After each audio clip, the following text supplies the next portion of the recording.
Ladies and gentlemen, friends, colleagues and listeners, here we are today and we're in a beautiful setting. We're here in Geneva, and for anybody who's going to be listening to this, it was the week that we would have all been attending the World Cargo Symposium in Istanbul, and for obvious reasons that didn't go ahead. So we're here in Geneva, and I've got Michael Gill, Director of Aviation Environment for IATA, position he's been holding for 7 years, and he's a 12 plus year veteran of IATA. So Michael, lovely to have you, and thanks very much for coming on. Good morning. Delighted to be here. Thank you. Really appreciate it. Now, Mike, you're also part of a separate organisation, ATAG.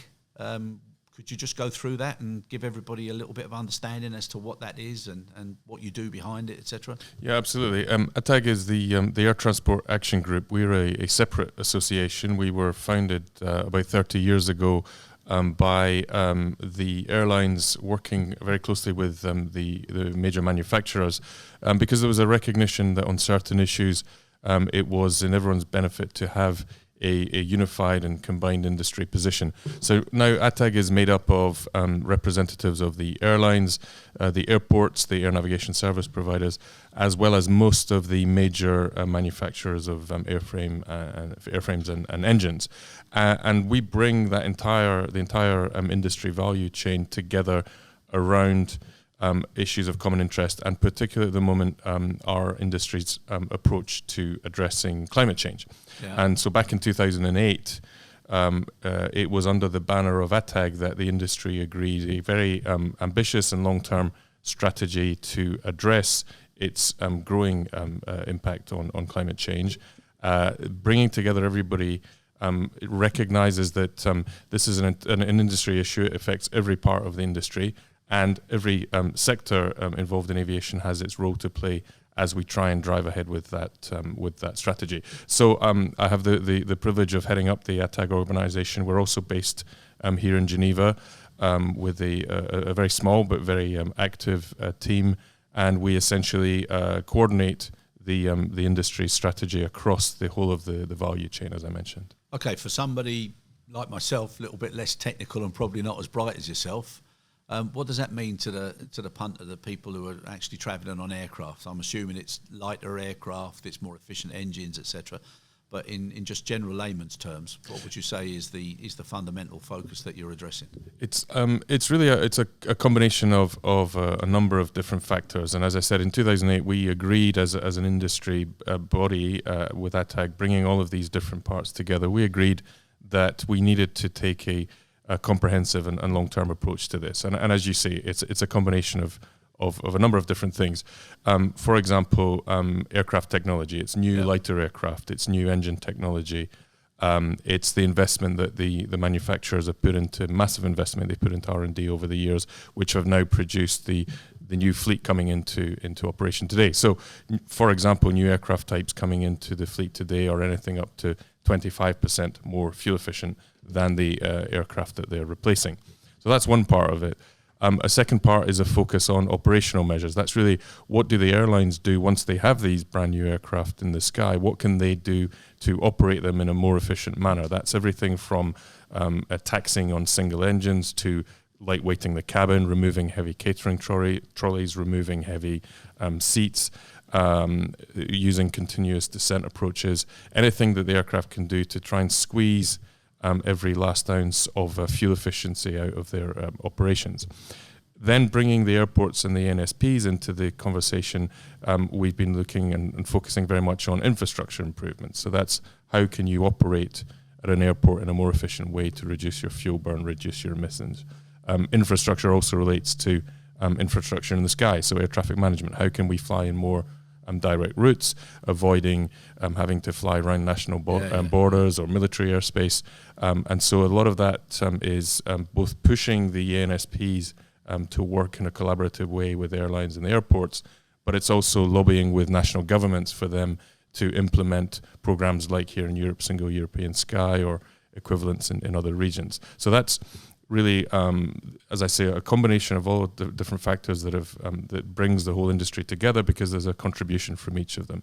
And then the final point to mention, and we can perhaps go into this in a bit more detail because it's a significant area of development, is the use of alternative energy sources, whether that's alternative fuels or battery-operated aircraft. So you see the point is that it needs a contribution from everybody. This is not just an airline issue. This is contributions from all around. Yeah, no, collaboration. It's a huge task. It reminds me of something way back, going back to '96. I had a very good friend who was high up in Coca-Cola in Atlanta, and also another friend who was in Pepsi. And we were talking one day about the weights of their cans of bottles, and about one day it'll be in a big plastic litre bottle. And they both at those dates said, never happen. And now even things as small as that are making a big difference. So for everybody to realise the importance, it's a huge awareness exercise as well. Huh? It's a huge awareness exercise. It's a lot about sharing best practices across the sector. And also what ATAG does is then also try to assist in how we explain all of that, either to the regulators or to the flying public. And as I say, explain it, it's coming up with the key messaging, coming up with the areas of focus that our target audiences understand. And so, of course, we coordinate industry action around the external communications. Not that ATAG just does the external communications itself. We believe that it really falls on each individual player to amplify the really great story that we've got to tell, all of the progress that we made on our journey to address climate change. Do you think, and my missus goes mad because I'm always looking at magazines whenever I'm flying, do you think that sort of coverage should be in every airline's magazine, just making people aware of what's actually happening? Because I think anybody would be interested in those sort of dynamics and the combination of everything that goes into it. But yet you very rarely see an article on it. Well, I think till now you've rarely seen it. I think you'll see more and more coverage of it because, as you say, it's a question that everybody's asking. I think, and rightly so, every passenger is rightly asking themselves, what is the impact on climate change of my individual decision to fly? And they really want to be aware. They want to know what those impacts are. They want to learn about what the industry's done. So I think you're going to see more and more of that coverage at different points along the passenger experience. And what about in schools and universities? And because I personally, if I was at school now, I'd love to be listening to that sort of a topic and challenge. It's something personally I think is very important because we obviously rightly focus on our passengers, but I think we also have to focus on the future passengers. And there's a whole generation of school children, university students who instinctively see the benefit that flying can bring. It perhaps hasn't become part of their day-to-day life yet, but it will and should at some point in the future. And so I think more and more of our amplifying of the messaging has to look at these different audiences. Yeah. Do you think there'll ever be, like in the future, do you think there'll ever be quotas? And unless or until the industry or parts of the industry actually fulfil certain targets, that those quotas would be imposed? Well, there has been discussion around quotas or around restrictions on flying, but for frequent flyers. It's not something that I support. It's not something that we as an organisation support. Firstly, it's counterintuitive because you're essentially limiting the ability to fly, and we believe that air travel brings around such significant social and economic benefits to the whole world that any kind of restriction on that connectivity is not a good thing. There are discussions around that, but they're largely based here in Europe. And if you go to the developing states, that conversation is very different. Those developing economies see the huge potential that air transport brings, and they don't want to see that restricted in any way. There's another reason around quotas is that it seems to me that it gets very close to infringing on the privacy of the individual passenger and their individual decisions and activities, and obviously, everybody gets a bit nervous about that. The bigger point, though, is as I say, we don't want to restrict travel, but we've recognised that we need to promote sustainable travel. We need to drive this industry agenda towards reducing its overall impact on climate change, and that's not something you can do overnight. You can't completely shift behaviours and shift an energy reliance on a particular energy source overnight. But we're on a very committed pathway to doing that since 2008, and we've made significant progress, and we see a way out to the long term where we can continue that. And what about, like, obviously you've covered it very, very well about quotas on individuals, but what about quotas on parties that are actually providing the service but not meeting the best practices or meeting certain development or certain efficiencies? I mean, I wouldn't say penalising, but restricting people from a certain amount of volume or growth until they get across a certain threshold. Well, I would say that we as an industry, we've set very clear targets, and we're actually meeting them. So that there's an argument that we've actually saying what doing what we said we would do when we put in place our strategy back in 2008. So just an example, we have a short-term commitment to improve our annual fuel efficiency by 1.5% per year from 2008 out to 2020, and we're actually tracking at 2% fuel efficiency improvement. Now that's a short-term objective, but it's one which we've more than surpassed. Yeah. We have a second objective, which is to stabilize our net CO2 emissions from 2020 levels onwards. So that means that notwithstanding the forecast growth in air travel from 2020 and beyond, we as an industry have committed to keep our net emissions at the same levels in 2020. And then looking out, we have a long-term objective of by 2050 to have halved our CO2 emissions by half them when compared with 2005 levels. So all that to say is we're an industry which has made commitments and we're keeping them. We believe that we can continue to grow and we can continue to do it in a sustainable way because we have a very clear strategy in place which we're delivering on. Oh, that's great. And now, so we're talking about 2020 and from 2008. What do you see as the major challenges now over the next decade? So the next decade is a combination of technical and political challenges. Maybe I can deal with the political challenges first. There was an agreement in 2016 under at ICAO, which is our UN body for civil aviation, for a global offsetting mechanism. That's the way that we can stabilize the emissions at 2020. Agreed in 2016, and we're in the implementation phase as of the 1st of January of 2021. That's when airlines will begin to actually offset their growth in CO2 emissions. But there is a political challenge with anything like that relating to an international agreement of maintaining that consensus. We managed to get 190 states around the table, supported from the industry, to agree on the framework for that mechanism. But any political agreement like that is always a fairly fine balance, and we have a challenge to keep that balance over the coming years as we see the scheme coming into effect. And we need to make sure that the scheme is credible. We need to make sure that the offsets that airlines buy are bringing about genuine reductions in CO2. So that's one area of challenge. On the technical side of things, it's trying to accelerate the developments in electric and hybrid aircraft. Even at that stage, I think the pace has really accelerated in the last couple of years. Previously, we were talking about electric aircraft being available in the middle of the 2030s. That's actually date is now being brought forward, and there are some confident predictions from some of the manufacturers that we could see small electric aircraft operating perhaps in the middle of this decade.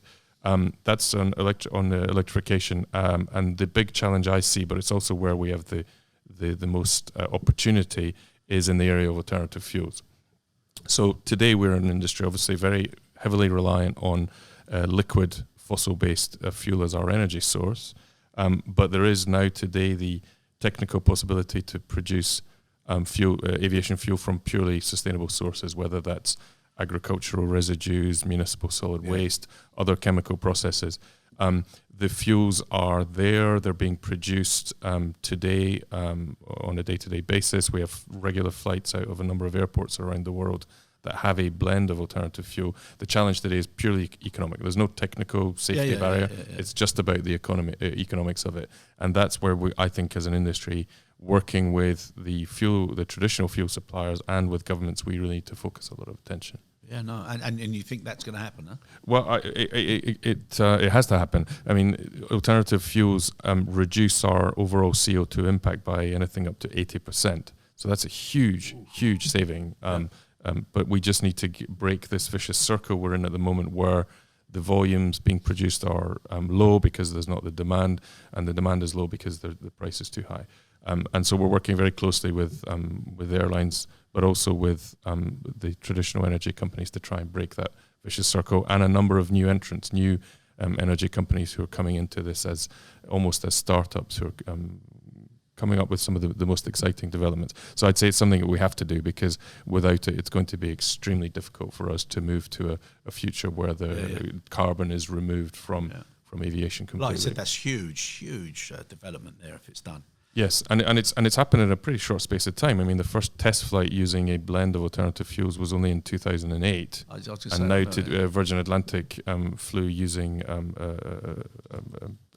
used cooking oil, and now we are today with over 200,000 commercial flights that have taken place. It's a tiny amount, but it's somewhere we've come pretty quickly. And do passengers know that the aircraft they're flying on? Well, there's two answers to that. One is that they don't need to know, because alternative fuels it's aviation fuel. It looks the same, it smells the same, it performs the same. But on the other hand, I think they do need to know, because it I think is a very clear and direct example of what aviation has done to try and address its environmental impact. So we're trying to obviously a lot of our external messaging around this is trying to explain what I've just explained to you. This is really a solution that's there today that we need to drive on, but we need some support from governments to get there. No, exactly. What's your thoughts now? Everybody listening now with Tesla in the air and Uber taxis in the air, and what's your opinion on that? So I'm assuming if it's on alternative fuels or electric, that it would be a positive thing. Yeah, I mean, I think anything that contributes to reducing our overall environmental footprint as a sector is a good thing, and I think also some of those ideas contribute generally to improving the passenger experience, because they increase the intermodality between, essentially facilitating the connection between the passenger and their flight. So I think anything that contributes to that but does it in a sustainable way is a positive thing, and we'll see a number of those developments, I think, ramping up. And the cargo market? Well, I mean, cargo is a big part of what we do. As you know, over $3 trillion of over 50%. 1/3 of goods by value transported by air. We're a sector which supports that, and I think rightly the shippers of cargo are also asking themselves questions about whether flying is generally a sustainable mode of transport when compared with competing modes. Again, the message there is very clear. We're an industry which has taken a very proactive and long-term approach to addressing that, and we think it's a genuinely sustainable way of moving goods around the world. Yeah, no, it has to be. Yeah, I say it has to be, but I've been in cargo all my life, and I couldn't imagine some of the products, going any other way. And the way things are working now, everybody wants things faster, so it has to be part of the balance. Yeah. Now, let's just say you could wave a magic wand. Okay, what 3 things would you say has to happen to make this the success that it really needs to, and a more of an urgent success? 3 things is commercial deployment of alternative fuels that we talked about. Vast quantities of alternative fuels available at parity for the airlines. Electric aircraft, a breakthrough in battery technology which allows for equivalent sized aircraft to be flown on batteries or on hybrid, and the implementation of the single European sky. So allowing seamless flights across European airspace by airlines, allowing them to fly direct, reducing their fuel burn, reducing their emissions. Okay, very good. And what would you say from the public's perspective are the biggest impacts that they're going to see, or are they going to see any impact, or is there going to be any major issues that they would have to be part of? Is it going to be part of politicians' commitments, or? I think what the public need to see is politicians looking at this in a holistic way. So it's very easy for politicians to take to make knee-jerk decisions on how to address aviation's environmental impact, whether that's imposing a tax or a levy, or restricting flights, imposing any kind of quota, because that seems on the face of it to be addressing the problem. Whereas I think what the public need to be doing is calling on their politicians to look at this in a much more holistic way, as I said, and come up with the policy solutions which support things like development in alternative fuel, R&D into electric aircraft. I think for the passenger as well, there are things that they can do to help in all this, whether that's packing light in order to reduce their own individual weight on board an aircraft, whether it's offsetting their own flights, and the possibility is there for many passengers. Unfortunately, most passengers don't take up that opportunity, but it's there, and we encourage passengers to do that. Certainly, we offset all of our own business travel in this organisation.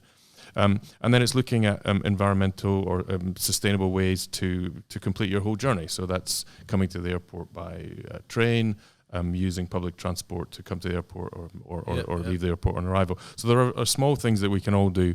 But for me, if I was looking at this from a passenger perspective, it's really getting my political authorities to get on board with the bigger picture issues and look at policies which actually encourage a sustainable development of a sector which is absolutely vital. So longer than the term they expect to be in positional power. So well, that's the problem. A decision to invest in an alternative fuel facility. Well, that's a decision today is probably going to produce alternative fuel in 7, 8, 9 years' time, and that, as you say, is beyond the lifetime of most politicians' mandates, and that's why we really urge them to take these long-term and bigger picture positions. Yeah, and also it's funny. I've done some work with a carrier in the Far East, and some of their climate, shall we say, supportive activities. So they're saying, bring your own cup and your own straw. Don't pack bag sandwiches and stuff. They're all about doing everything themselves, which is repeatable, and I think that sort of stuff's really good. And best examples pop up in the most unusual places, which is why I'm saying is if there was a global campaign that was the same everywhere and everybody could realise what they were doing and had sort of a league table, it might make people a little bit more competitive for the good of everybody rather than just being complacent, which unfortunately you see so many people practicing at the moment. Well, I think it is. It's about raising the level of performance for all of us, and sort of sharing, as I said, sharing best practice across the industry, and improving the level of awareness of all of our passengers. I think it brings everyone in the right direction. Yeah. You seem a very level, very solid, knowledgeable man. Now I'm going to ask you, what 3 biggest frustrations have you had in those 7 years? Frustrations with the subject matter, the targets. The ICAO process. As I said, we negotiated this global offsetting mechanism under ICAO. That took the best part of 10 years to get through. I came into it quite late in the day, and that was extremely frustrating because we had industry supporting the idea of a global offsetting mechanism. Industry willing to offset their growth emissions, pay for an element of their growth, and yet we found the political issues from different countries around the world being overriding what was a very good intention as we tried to drive that agreement. That was frustrating. I think I wouldn't say frustrating. I have a certain amount of sympathy where it's come from, but the recent anti-aviation sentiment that we've seen, I think, is something which has challenged us because it shows a lack of understanding of what aviation does for our globally connected planet, as well as a recognition of all the steps that we've done to try and get there. And frustration, again, it's not frustration, but this job involves meeting with multiple stakeholders all over the world, so time away from home and travel is something I have to think about. Yeah. So you're a victim of your own good, huh? There you go. The one thing I find frustrating is when so many people try and get on the old box and promote, and they're the ones who are actually doing things differently. I think there's too many people who think they are what they would like to be, and they're not practicing what they should be. That really drives me mad when you see some of the celebrities and people who are flying around all over the place. Well, and we've also seen examples of environmental activists who nonetheless fly or create emissions related to their journey which are unnecessary. We saw that around the United Nations climate talks last year. That is frustrating because there's a certain amount of environment hypocrisy involved in that. Yeah, I think that's a good place to leave it, and just like to say thank you very, very much. I think the climate is in good hands. Well, we hope so. Good luck with everything, and I find it really interesting. I'm sure many people will do, and it's something that I'd love to see more of on every aircraft I fly, just to see what's going on and who's doing what. Okay, thanks for the feedback. Really appreciate it, Michael. Pleasure. Really, thank you.